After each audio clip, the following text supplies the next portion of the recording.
Hello, students. Welcome to the class. So today we will attempt the mock test that you must have attempted on the previous class. I would say on the previous days. So there will be questions, and we will be attempting it one by one. So if you have not attempted it still, I would request you to open the same mock test along with me, so that we can do it together, right? So this mock test will be on the classification of elements and periodicity of in properties plus the structure of it. So all the previous chapters will be included in this, right? So shall we begin? Okay. So there will be questions ranged from the easiest one to the difficult one. Here is the first question. How many elements were known by the year 1865? So there are two options that can be I would say that can create confusion. The first one is 31 and the second one is 63. So what will be the answer? How many elements were known? So we know that currently 118 elements are known in the today's periodic table, but at that time 63 elements were known. So that's an easy one to say. Moving on to the next question.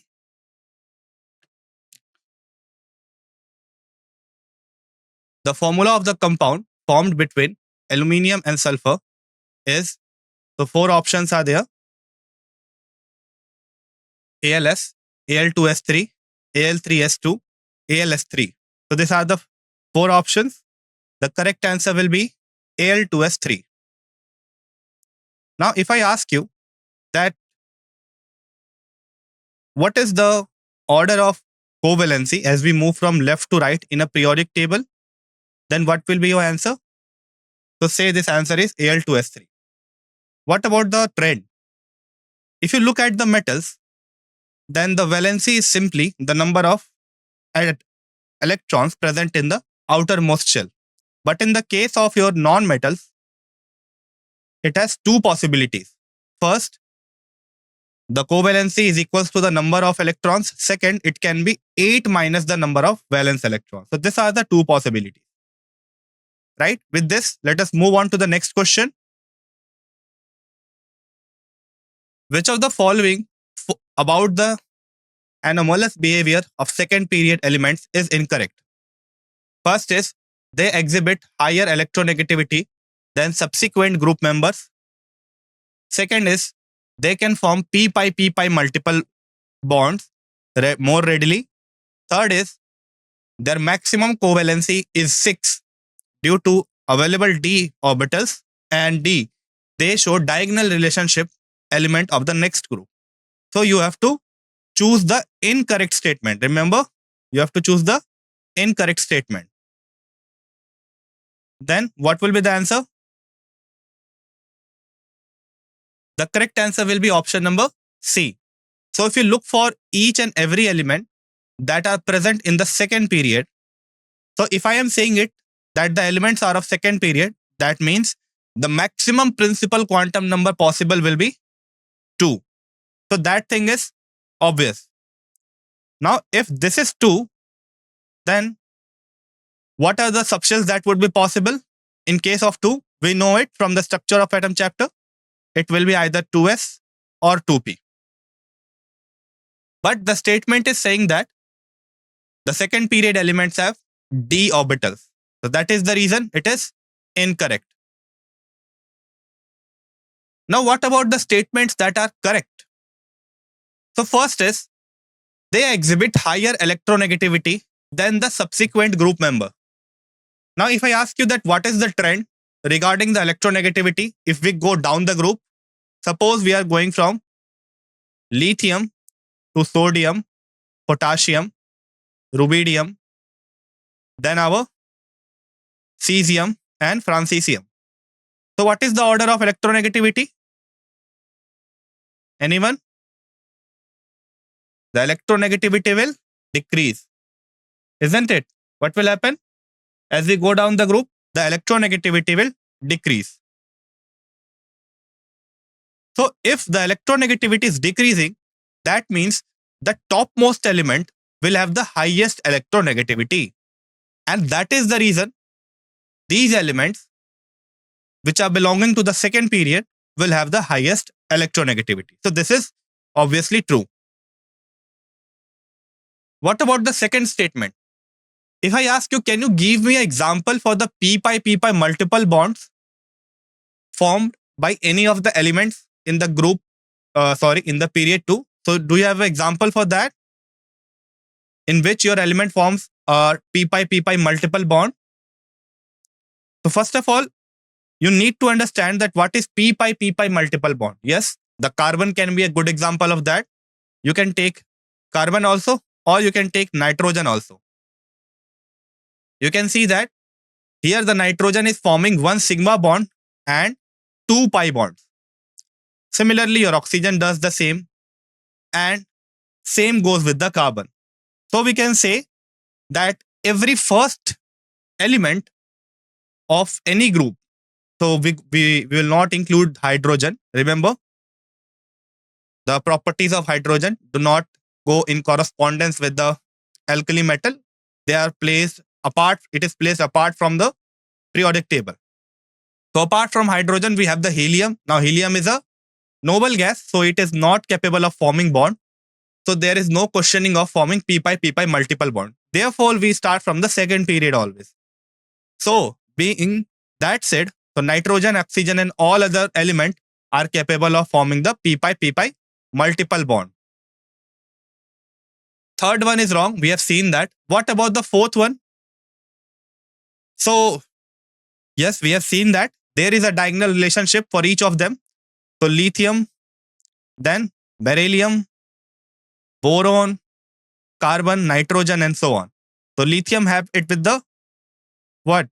Magnesium, then sodium, magnesium, then boron is beryllium will have with the aluminium, and we will see the diagonal relationship in this way going on. I guess it is clear to all of you how these three statements are correct.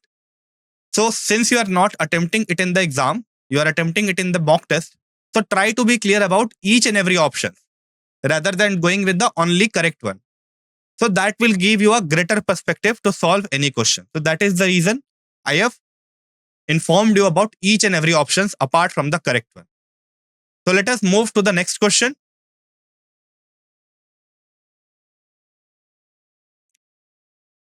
So which of the following elements has the most negative electron gain enthalpy? For that, you must know the trend. Okay, just try to solve it logically. When we move from left to right in a period, what happens to the electron gain enthalpy? Or I would say, what happens to the negative value of the electron gain enthalpy? And same thing should be answered about the group. So this is your period. This is your group. So more negative value, okay? More negative value is seen as we move from left to right across a period. Whereas in this case, less negative value is seen for the case of electron gain enthalpy as we move down the group. If that is true, that means your second period elements will have the highest electron gain enthalpy. I would say the highest energy released.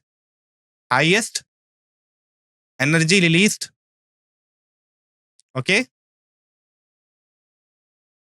And if it is becoming more negative from moving left to right in a period, that means your 17th group will have the highest energy released. Now, if you take these two factors in common, that will clearly say that your fluorine will have the most negative electron gain enthalpy. But we have already seen it in the previous class. That's due to the small size of fluorine. It is not the element which has the highest electron gain enthalpy. Instead of that, our element is chlorine. So correct answer is what? Chlorine. So those who have given it chlorine, very well. Moving on to the next question. In which of the following correctly describes the oxidation state of oxygen in OF2 and Na2O? So 4 options are there. What is the oxidation state of oxygen in both of the compounds? Let us see for both of them one by one. Remember, we have already discussed about it, so you won't be making mistake in this. We have discussed it individually. What is the oxidation state of oxygen in OF2 and Na2O? Okay, so let us see for the OF2 first of all. If I consider the both of these elements, then which is most electronegative out of these two, oxygen or fluorine? Which is having a higher electronegativity? It is fluorine. Okay. So if fluorine is having a higher electronegativity, that means it will acquire a negative charge. So this is being discussed in the previous classes. Okay. So do not forget it.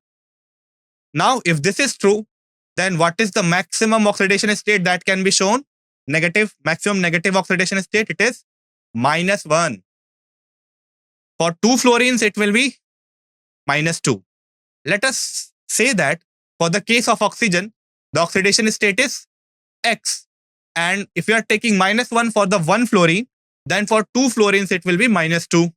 Overall, the compound is neutral. If you take out the value of X, it will simply give you +2, right? So here the oxygen will have oxidation state of +2. So this is an exception in case of oxygen. So I would not name it an exception. I would say that it is simply the result of greater electronegativity in the case of fluorine, right? So being that said, obviously your option B is not correct. The only option which is going good with this result is your option number A. Now, similarly, you can find it for the Na2O also. Since your Na is a less electronegative element, so it will have a positive charge or a positive oxidation state, not charge, positive oxidation state. Now, since it is sodium, it can have a maximum of +1 oxidation state. So, two sodiums will have a +2 oxidation state. Minus X, it is equals to 0. So that will give you your oxidation state of oxygen in this case as -2. Now both of this goes well with the option number A. I guess it is clear to all of you now that why option A is correct, right? So it will be plus X, not minus X. We can't take it plus X by ourselves. So it should be X. Yeah. With this, this question is clear. Moving on to the next one. Among the isoelectronic species, O2 negative, F negative, Na plus, Mg2 plus, which ion has the smallest radius? We know that all of these are isoelectronic species. Try to calculate the number of electrons in each of this. They all will give you 10 electrons in total. Right? Okay. So these all are isoelectronic species. What we can say that these all are isoelectronic species. Now, if they are isoelectronic species, what is the second thing that we can say? We know a very quick relation between these two. We have talked upon this statement that your ionic radius is inversely proportional to the integral value of the charge. So I am not only giving you the smallest ionic radius, I am telling you about the whole series that we will get. So the order of integral value of charge will be in this way. O2 negative will have the smallest charge, then F negative, then Na positive, then your Mg2 positive. So this is the order of nuclear charge. Or I would say integral value of nuclear charge. Then what is the radius order? Ionic radius order will be opposite of this. So Mg2 plus will be the smallest one. Then comes your sodium plus, then your F minus, lastly your O2 minus. And hence we can say that Mg2 plus will have the smallest radius. So I guess this is clear to all of you. So we can say that option D is correct. Moving on to the next question. Which of the following statements correctly explain why the atomic radius decreases across a period? So this is a theoretical one. Just read each of these options carefully to arrive at the correct reason. So first statement is saying that the principal quantum number increases, increasing the distance of valence electrons from the nucleus. So this statement is incorrect. What happens to the principal quantum number when we move across a period? Does it change? If it is changing, is it increasing or decreasing? Or else it is constant. So what is the scene in case of the period about the principal quantum number? Is it constant? Is it increasing or decreasing across a period? So it will be constant. Yeah, it will remain constant throughout a period. So this is obviously not correct. What about the second one? The effective nuclear charge is increasing. Yes, this one is true. Why it is increasing? Because the number of protons in the center is increasing. Therefore, this statement is correct. If this charge will increase or the effective nuclear charge will increase, the size will contract. Now, what about the third statement? The number of electron shells decreases, reducing the atomic size. No, it is also not correct. Now again, question comes, what happens to the number of electron shells? Is it increasing across a period? Is there any change in the number of electron shells across a period? No, it will remain same. Very good. So this is not correct. Now what about the fourth one? The shielding effect increases significantly. We have talked about it in the previous class also. And it was quite clear from that discussion, since your inner electrons are remaining same, therefore the shielding effect will obviously not change in this one. Got it? Okay, moving on to the next question. Arrange the following in increasing order of metallic character. 4 options are there: phosphorus, silicon, beryllium, magnesium, and sodium. Now, without looking at the order, we can easily say it from the options only that your correct statement is option number A. But since we are attending it for our practice session, therefore we will try to rationalize this order apart from attempting this question. If you remember the periodic table, then it is very clear from the periodic table and from the trends that the leftmost elements are always metallic in nature, since your sodium and magnesium, they are alkali earth metals and alkaline earth metals. Therefore, they must be having the highest metallic character of all of this. Okay, so they are having the highest metallic character. Now we are left with beryllium, phosphorus, and silicon. Now, since your beryllium is in a lower period, and we know on moving down the group, the metallic character increases. Okay, therefore, beryllium will be the one which is having a higher metallic character. Remember that same thing. You can see that after lithium comes your beryllium. So it is also falling in the same alkaline earth metal series. But since it is showing a diagonal relationship with the aluminium, that is the reason it will be not that much metallic. Got it? I think you got my point, right? So I am trying to connect with this with the diagonal relationship. Since your aluminium is falling on the right side, therefore it will be less metallic.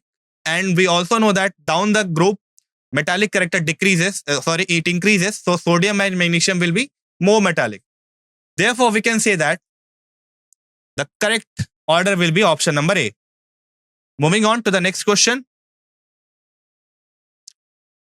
Which of the following is not a property of transition elements? So let us just try to point out the correct one. So formation of colored ions is obviously a correct option. We don't have to worry about this.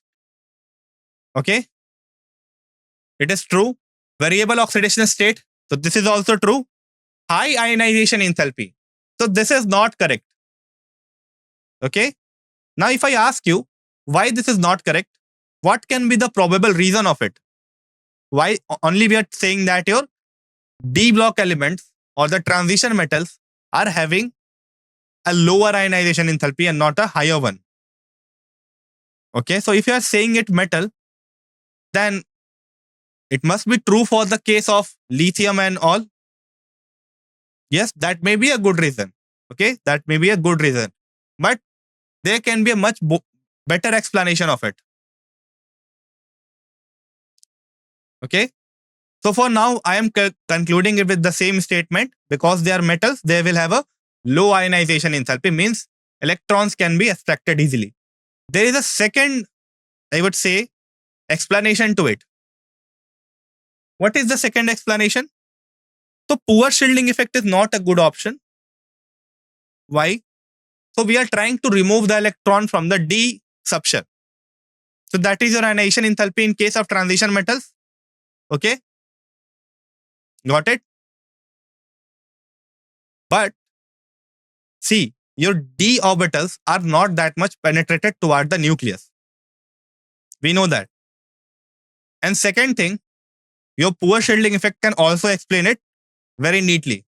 Since we are removing electrons from S orbital or S subshell in case of transition metal. Remember? Take the case of, say, potassium, calcium, scandium. Take the case of scandium. What is the electronic configuration of scandium? Anyone? What is the electronic configuration of scandium? So we have to start it from the potassium, then calcium, then scandium. So the electronic configuration of scandium is having 3D. So first of all, the 4s is filled. 4s2 is there. Okay. And 3D, 1 is there. Now, if I am trying to remove one electron, which is the subshell from which I will remove the electron? In case of scandium, we will remove it from the 4s, not the D. Okay, so this is a confusion for all of you. Why? Why it is so?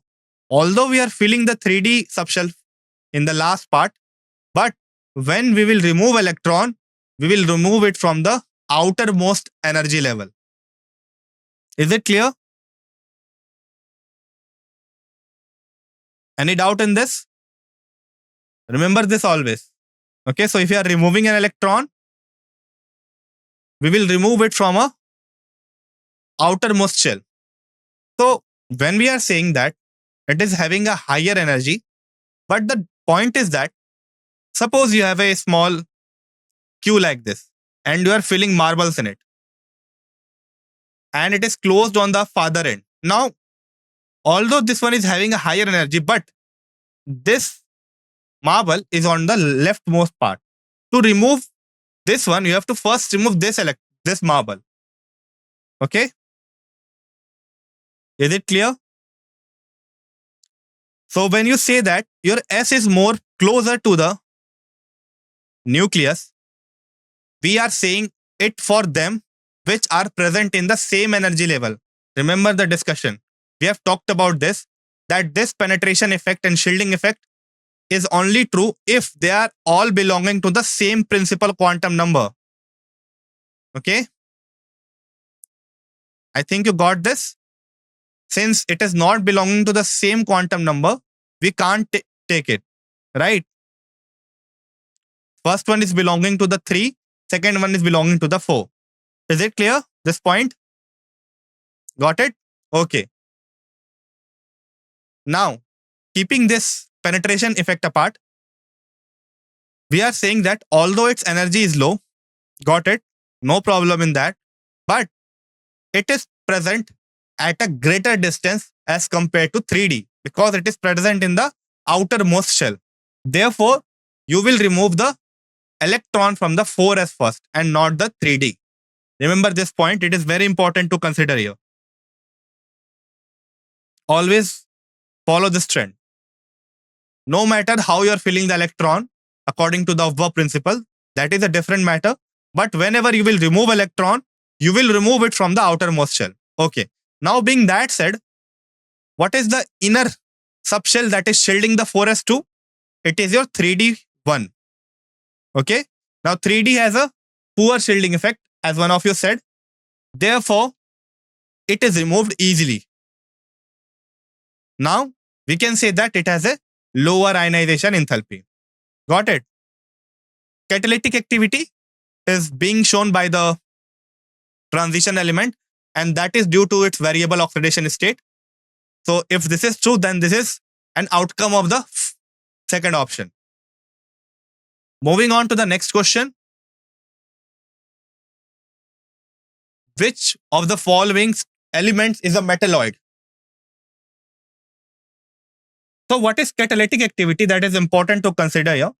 So when we are saying it a catalytic activity means it can change its oxidation state multiple times. Remember, what is a catalyst? So when you will move to higher classes, you will notice that catalyst is doing a single work, and that work is accepting the electron and giving the electron. So that is the fundamental duty of the catalyst, and it changes, or I would say it enhances the rate of reaction by doing this simple work. What is the work? Of accepting the electron and giving the electron. Now, if an element is having a variable oxidation state, means it can go to multiple oxidation state, means it can accept and give electron easily. So that is the reason your transition element is having a higher catalytic activity. I think you got this, right? Okay. Now, what about this statement? Which of the following element is a metalloid? 4 options are here. Sodium, silicon, magnesium, and chlorine. Now, can you say some more names of the metalloids? Remember, we have talked about a zigzag pattern in case of metalloid when we are dealing with the theory of this metalloid thing. So what was that zigzag pattern in the periodic table? So it goes like this. First comes your silicon, then comes your germanium. After that comes your AS, which is at time. Okay, arsenic, AS, arsenic. Then comes your SB, tellurium, so antimony, tellurium, and lastly your PO. So this is the zigzag pattern that is seen in your periodic table, and these all are called as metalloids. And where does it fall? It falls in the middle of metals on the left side and non-metals on the right side. I hope you got this point. So it is clearly visible here that your silicon is a metalloid. So you can remember this zigzag pattern to answer your question of metalloid thing. Moving on to the next question. Who observed the regularities in characteristic X-ray spectra of the elements leading to the modification of Mendeleev periodic table? It was Henry Moseley. Now, what was the graph there? The graph looked like this. So this is your atomic number and this is your root nu. If you extend it, you will get a negative intercept. So this was the graph, right? We have seen this. It is root nu. Moving on to the next question.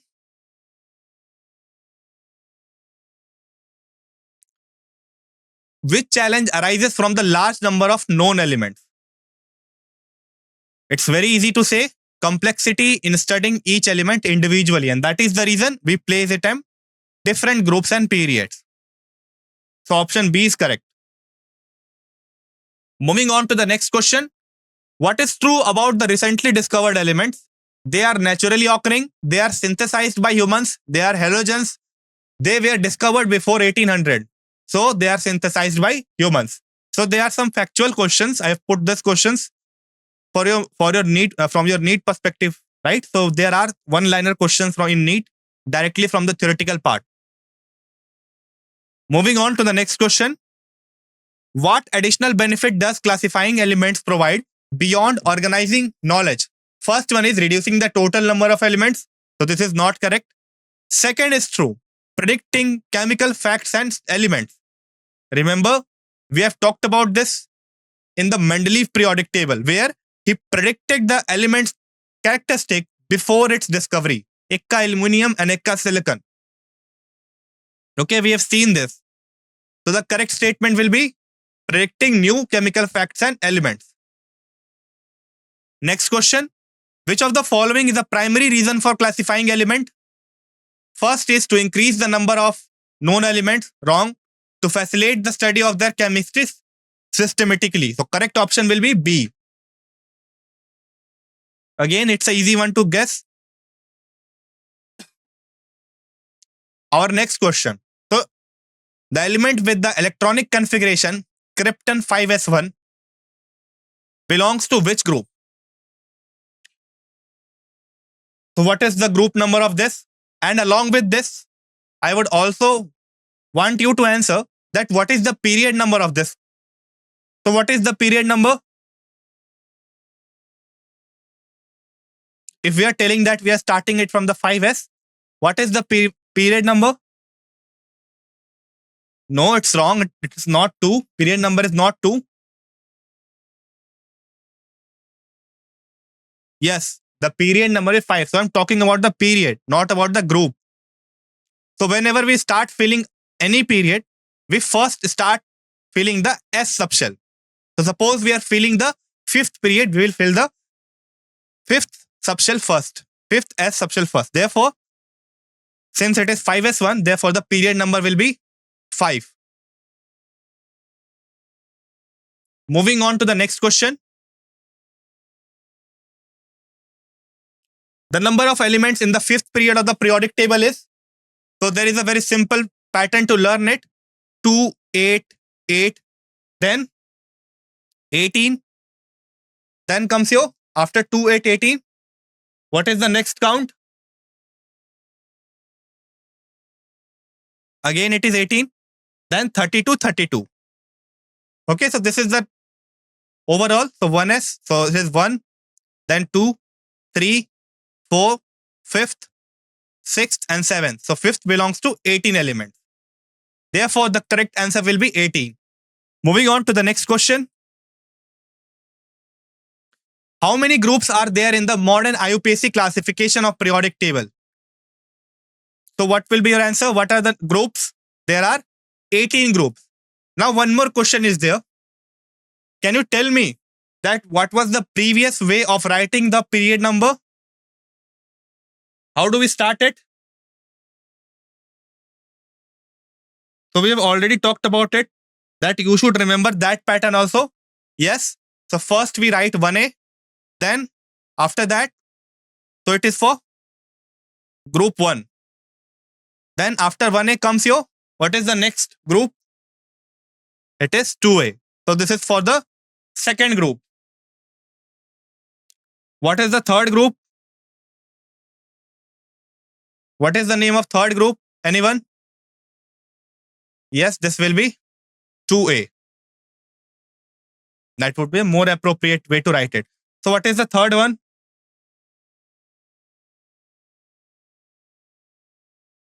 What is the third group in this?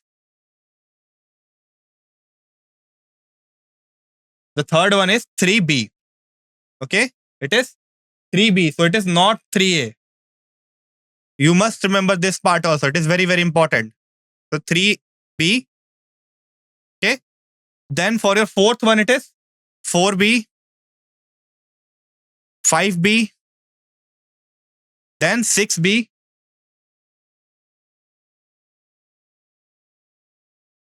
so this is fourth, fifth, sixth. Then on your seventh one, we have the 7b. Now again comes a deviation. For the 8th, 9th, and 10th, all have the same old name, which is 8b. Okay. Then again we start from the 1b, then 2b. This is for group number 11 and group number 12. Coming on to the 3a, coming back to the 3a, which is group number 13, then 4a, group number 14, 5a, group number 15, 6a, group number 16, 7a, group number 17. And what is for the 18th one? It is 0 or 8a. So both are true. Okay, either 0 or 8a. This is for the 18th one. So remember, this is important to memorize, because questions are asked by referencing these notations. And sometimes you don't see this 1, 2, 3 group. You see these types of notation. Okay, let us move to the next question. Which period in the periodic table contains the 4f inner transition elements? So what is in which period it is present? It is present in the 6th period. Yes, it is present in the 6th period. And what is the group number of this inner transition elements? Remember, I have told you that all inner transition elements belong to the same group. What is that group number?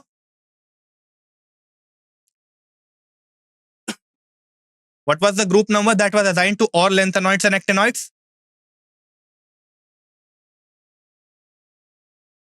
I am asking about the group number. It is whether 1, 2, 3. What was the group number for all lanthanoids and actinoids?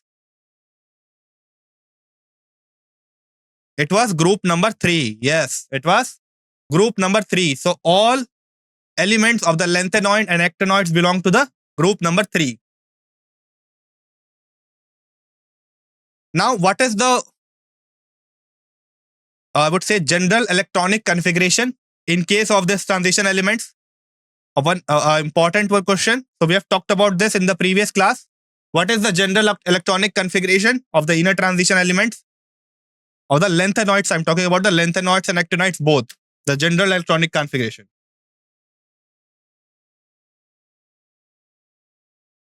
Anyone?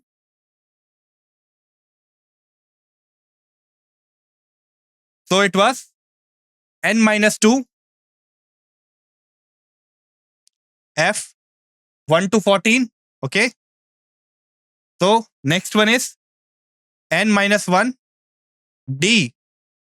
Now what is the number that was assigned to D? So this is an important one. We have talked about this. What is the number of electrons possible for D in case of F subshell? So two possibilities are there, 0 to 1. So either it will be 0 or either it will be 1. Then NS will be fully filled, NS2. So remember, this is important. So if I apply it to the 4F, so if this is 4F 1 to 14, then this will be 5D 0 to 1, right? It will be 5D 0 to 1. And this will be 6S2. This is for lanthanoids. What about the actinoids?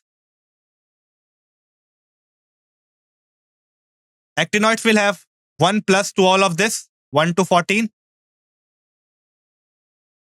6D, 0 to 1, 7S2. Now moving on to the next question.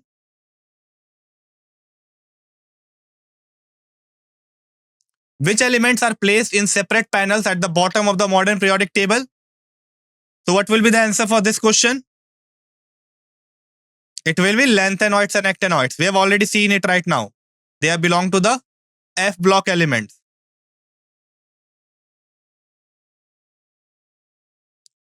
So with this, we have attempted all of these questions of the mock test. So if you have not attempted it till now, I request all of you to go and attempt all of this. It's very important for your preparation and it will help you that whether you are completing the syllabus rightly or not.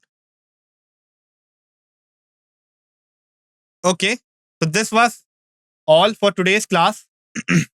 I hope you enjoyed the lecture. So our next faculty will come and join you in a minute. So just wait for a while. Meanwhile, if you have a question, you can ask it.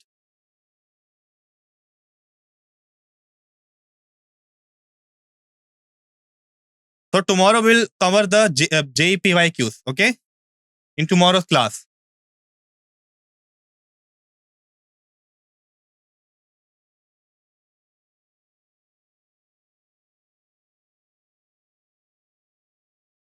Yes, what is your doubt?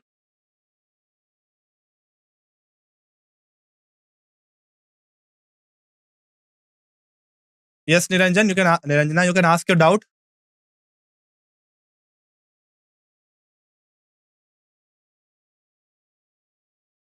Okay, so why PD is an exception in case of D block? Okay, so what is the electronic configuration of palladium? What is the electronic configuration of palladium?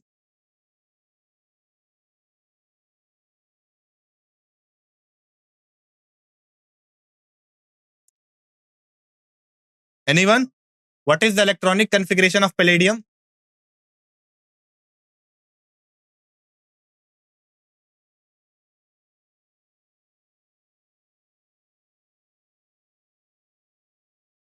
It is 4D10, 4D10, 5S, 0. Yes, this was the configuration of palladium. Okay. So I think now it is clear if you are having a doubt because it is having a complete d orbital. Now you would ask another question, I guess, that why it is not true for the other element, right? So I would say to you that better not get into this. So this is very difficult to explain through my words or through any logic. Okay. So this configuration, if you are able to explain it well and good from the half filled and fulfilled point of view or from the penetration point of view, do it. If you are not able to do it, just leave it. So sometimes you have to just let it go because this goes back into the calculative part. Okay. So computational part. It's very difficult to rationalize each and every configuration. You can take the case of your F block element, and that word will give you a most weird view of your electronic configuration. And I guess it is very difficult to rationalize it. Of course, there can be a common reason. The reason is that as you move to the D and F orbitals or the D or F sepal, it varies very difficultly. So for the S and P, I think there is no exception in the electronic configuration. For the D and F, there is because of the shape, the diffuse shape, right?